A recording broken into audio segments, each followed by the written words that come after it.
ಹಾಸನದಲ್ಲಿ ಚಾಲಕನ ಕಂಟ್ರೋಲ್ ತಪ್ಪಿ ಕೆರೆಗೆ ಕಾರೊಂದು ಬಿದ್ದಿದೆ. ಅದೃಷ್ಟವಶಾತ್ ಕಾರ್ನಲ್ಲಿದ್ದವರೆಲ್ಲರೂ ಕೂಡ ಸೇಫ್. 4 ಜನ ಒಂದು ಪ್ರಯಾಣವನ್ನು ಬೆಳೆಸ್ತಾ ಇದ್ರು. ಸ್ಥಳೀಯರು ಕಾರ್ನಲ್ಲಿದ್ದವರ ರಕ್ಷಣೆಗೆ ಮುಂದಾಗಿದ್ದಾರೆ. ಸದ್ಯ ಎಲ್ಲರೂ ಕೂಡ ಸೇಫ್ ಆಗಿದ್ದಾರೆ. ಸತತ ಮಳೆಯಿಂದ ಕೆರೆಯ ದಡದಿಂದ ನೀರಿಗೆ ಉರುಳು ಬಿತ್ತು ಕಾರು.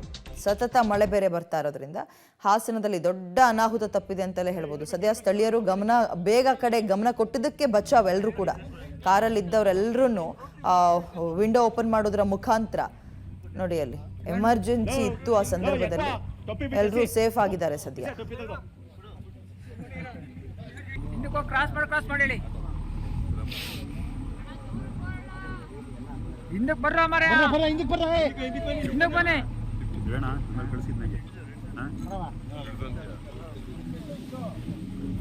ಮೊಬೈಲ್ ಬೇರೆ ಓದದ್ ಕಣ.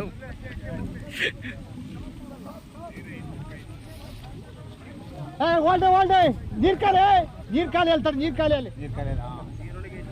ಖಾಲಿ ಆಗ್ಲಿ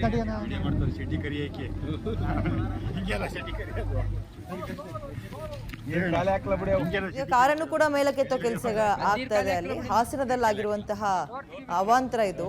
ಸತತ ಮಳೆ ಬರ್ತಾ ಇದ್ದಿದ್ರಿಂದ ಅದೇನೋ ಅವರಿಗೆ ಮಂಜು ಮಸ್ಕಾಗಿತ್ತೇನೋ, ಕಾಣಿಸ್ಲಿಲ್ವೋ ಅಥವಾ ಮತ್ತೊಂದೋ ಗೊತ್ತಿಲ್ಲ. ಕಾರು ಪಲ್ಟಿ ಆಗ್ಬಿಟ್ಟಿದೆ ನೀರಿಗೆ. ಪರಿಣಾಮ 4 ಜನ ಪ್ರಯಾಣ ಮಾಡ್ತಾ ಇದ್ರು. ಸ್ಥಳೀಯರ ಗಮನಕ್ಕೆ ಬೇಗ ಬಂದಿದೆ. ಎಲ್ಲರೂ ಕೂಡ ಹೋಗಿ ಸಹಾಯಕ್ಕೆ ನಿಂತಿದ್ದಾರೆ. ಸಹಾಯಕ್ಕೆ ನಿಂತಿದ್ರ ಪರಿಣಾಮ 4 ಜನ ಸೇಫ್. ಕಾರ್ನು ಕೂಡ ಮೇಲಕ್ಕೆ ತರುವಂತಹ ಪ್ರಯತ್ನಗಳಾಗಿದೆ. ಅದು ಹಾಸನದ ಭಾಗದಲ್ಲಿ ಕಂಡು ಬಂದಿರುವಂತಹ ಚಿತ್ರಣ. ಒಂದು ಕಡೆ ಹಳ್ಳ ಕೊಳ್ಳಗಳು, ತೊರೆಗಳೆಲ್ಲವೂ ಕೂಡ ತುಂಬಿ ಹರಿತಾ ಇದೆ. ಚಿಕ್ಕ ಜಾಗ ಇರೋ ಕಡೆ ಕೂಡ ನೀರು ತುಂಬಿಕೊಂಡಿದೆ. ಎಲ್ಲಿ ಹೋದ್ರೂ ಬಹಳ ಸೇಫ್ ಆಗಿ ಹೋಗಿ ಬರಬೇಕು.